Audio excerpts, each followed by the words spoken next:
We're about to dive into one of the most brilliant pieces of engineering in the entire known universe, and the wildest part? It's happening inside of you, right now. We're talking about the incredible architecture of DNA. Okay, let's kick things off with a number that just sounds, well, impossible. 6 feet.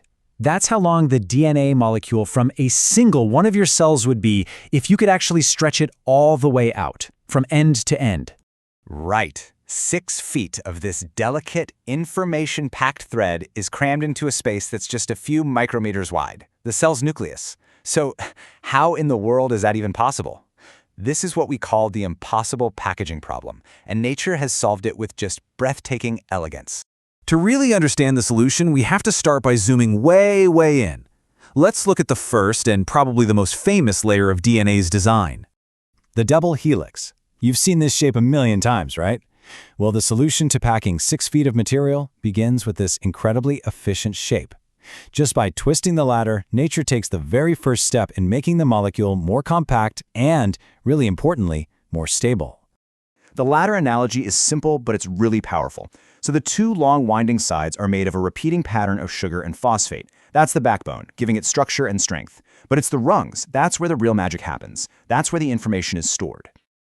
So let's get even more granular and take a look at the information that's actually encoded in those rungs. This, right here, is the code of life itself. Believe it or not, the entire genetic blueprint for everything from a tiny bacterium to a massive blue whale is written with an alphabet of just 4 chemical letters, or bases. Their names are adenine, guanine, cytosine, and thymine, or A, G, C, and T for short.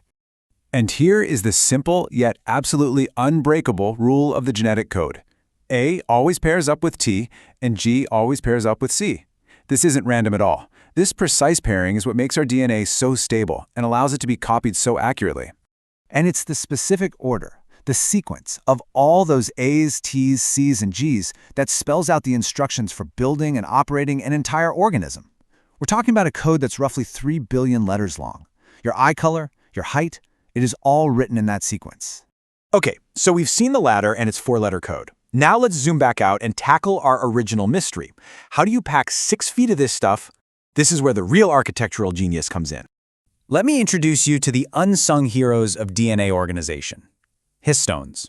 The easiest way to think of these tiny proteins is as microscopic spools, just perfectly designed for that long DNA thread to wrap itself around. This is the first major step in compaction. And this whole process builds on itself in this beautiful hierarchy. So you have the DNA helix. It wraps around those histone proteins, and that forms these structures that look kind of like beads on a string. Then that string of beads coils up into an even thicker fiber called chromatin. And then finally, that chromatin fiber supercoils into the dense, X-shaped chromosomes that we all recognize from science class. And there it is. That's the solution. That multi-level system of wrapping and coiling and then supercoiling, that is the elegant and incredibly efficient answer to how you fit a 6-foot-long molecule into a space thousands of times smaller than the period at the end of a sentence. So let's just take one final step back to really appreciate the sheer scale and sophistication of what we've just walked through. I mean, it all comes down to this. You start with something that's 6 feet long. That's taller than most people. And through this incredible organizational process, you end up with a fiber that's just 30 nanometers wide. That is a truly staggering feat of compression. It's honestly hard to find a better way to describe it. The structure of DNA really is a masterpiece, combining this unimaginable density of information with engineering that is both super robust and just beautiful. And you gotta remember, this isn't just about storage. This system keeps the DNA stable, keeps it from getting tangled, but it's also dynamic.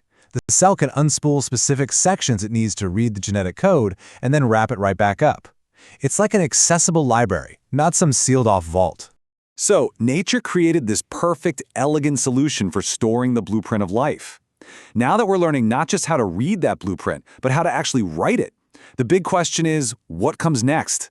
What will we build?